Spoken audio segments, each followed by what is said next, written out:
懂画的人都喜欢关良。近代艺术的3座高峰，山水是黄宾虹，花鸟是齐白石，人物肯定是关良。来自山东的林玉柱先生是关良作品最大体量的收藏家，他出过关良画册，办关良展览，同时他自己也是一位画家，从事美术教育行业。今年初，我们来到他在山东日照的家拜访了他。这片海是生我养我的海，小时候都在这个海边长大，从小就是抱着一个当艺术家的梦想去学画画的。我也做美术教育嘛，我自己也写书法，自己亲力亲为的去实践，那还是不一样，可能看的会更深更透。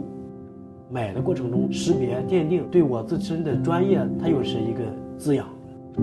我做过几个大的展览，我买关良认识的好多当代艺术家，或者是偏这种学术的老师们，他们的书房里或家里都会挂一张关良。初看关良的画的人可能都觉得这是什么呀？这是不是小孩画的？这就是最高境界了。毕加索有一句话叫“我用一辈子的时间去画得像孩子一样”。关良是广州番禺人，11岁他在英国圣公会中学学习，1923年从日本留学归来，在上海美术专科学校任教。他开始创作戏剧人物就始于这个时期。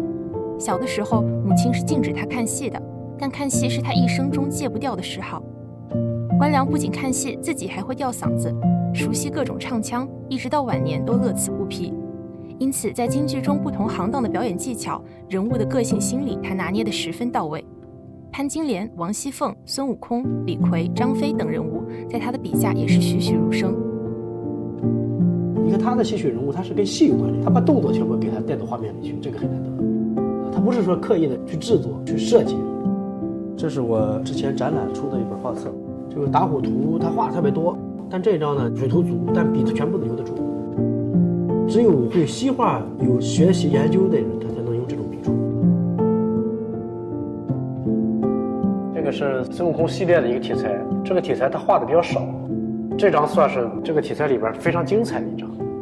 传统绘画里边的笔墨、虚实构成表现的淋漓尽致，对颜色的应用也特别好。这一张实际上就完全可以把关良的水平看得比较透彻。这张很特殊，在香港买回来的也是。那个时候面貌和后来70年代又完全不一样，画的笔墨比较温厚，色彩比较清雅。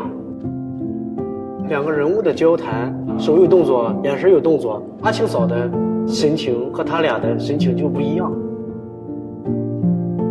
腊梅平花系列，用笔比较拙，干笔中见墨，墨中胀开。在艺术面前，我就是一个小学生吧。刚开始还是在追逐梦想的路上。